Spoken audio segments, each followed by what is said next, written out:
اچھا دوسرا کاشف صاحب،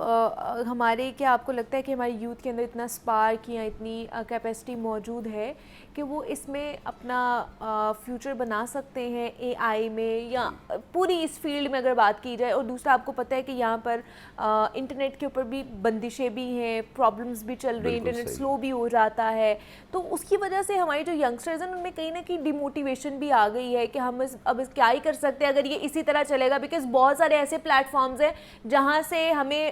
کہہ لیں کہ نیگیٹو فیڈ بیک اب مل رہا ہے کہ یہاں پر تو ہمیں پاکستان ریجن میں انٹرنیٹ کا پرابلم ہے تو یہاں پر آپ شاپنگ نہ ہی کریں یا ان کو آرڈرز نہ ہی دیں، تو اس وجہ سے بھی ہمارے جو ینگسٹرز ہیں وہ بہت زیادہ ڈی موٹیویٹ ہوئے ہیں، تو پھر اس کا آلٹرنیٹ ہے ہمارے پاس؟ دیکھیں اب کیا ہو رہا ہے کہ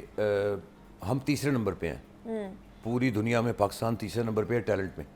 ایک طرف یہ بات آ گئی۔ اچھا اب وہ کیا ہو رہا ہے کہ آپ نے جس طرح کہا کہ یہ سچ ہے کہ ہم ڈی موٹیویٹ ہو رہے ہیں، دنیا کا ٹرسٹ پاکستان سے جا رہا ہے کہ یہاں پہ انٹرنیٹ جو ہے وہ پراپر چلتا نہیں ہے، دس از ٹرو، بٹ یہ تو اسٹیٹ کی ذمہ داری تھی نا۔ اگر آپ فائر وال انسٹال کر رہے ہیں یا کوئی اور رستہ آپ اختیار کر رہے ہیں تو آپ اس کو ایک پراپر میکانزم کے ساتھ لے کے چلیں کہ ہم نے ایک طرف اب ہم کہتے ہیں جی $25 بلین کا ہم لوگ جو ہے وہ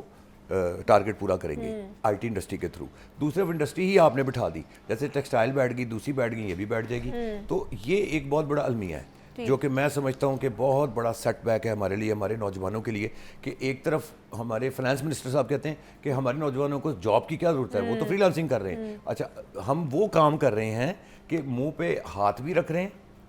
اور کہتے ہیں سانس بھی لو مرنا بھی نہیں ہے، تو یہ کیسے پاسبل ہے کہ آپ مطلب نہ ادھر جینے دیتے ہیں نہ ادھر جینے دیتے ہیں؟ تو اس پہ میرا بہت بڑا، میں مطلب ریکارڈ کرواتا ہوں اپنا احتجاج کہ this is wrong, being A I T president of association, میں اس کو اچھا نہیں سمجھتا، اس کا پراپر کوئی وے ہونا چاہیے۔ انٹرنیٹ کی جو انٹرنیٹ کی بہت بندش ہے جی، ابھی دیکھیں نا اس میں اور بھی جو چیزیں ہیں، چلے فائر وال انسٹال ہو رہا ہے لیکن ابھی ملکی حالات خراب ہوں گے، فوراً انٹرنیٹ چوک کر دیا جائے گا اور پھر وہ 8 دن چوک رہے گا۔ آپ یہ دیکھیں کہ وہ 8 دن جن کے گھروں کے چولہے سٹارٹ ہو گئے ڈیو ٹو دس، ایک طرف تو اسٹیٹ جاب نہیں دے رہی، پھر وہ اپنا رستہ خود ڈھونڈ رہے ہیں، اب جب اپنا رستہ بھی ڈھونڈ رہے ہیں اور پاکستان کا ٹرسٹ آؤٹ ہو گیا، ایک بار آپ کا ٹرسٹ جب جاتا ہے وہ واپس بہت مشکل سے آتا ہے، تو نقصان تو ینگسٹرز کا ہوا نا، تو پھر ٹارگٹ کدھر گیا ہمارا؟ ایسے ہی اگر معاملات رہے تو کیا آلٹرنیٹ ہے ینگسٹرز کے پاس کہ نہیں ہے؟ دیکھیے آلٹرنیٹ یہی ہے کہ وی پی این لگا لیں، اس کے اپنے نقصان ہیں، اس کے اپنے کچھ فائدے بھی نقصان بھی، یہ بھی حل نہیں ہے۔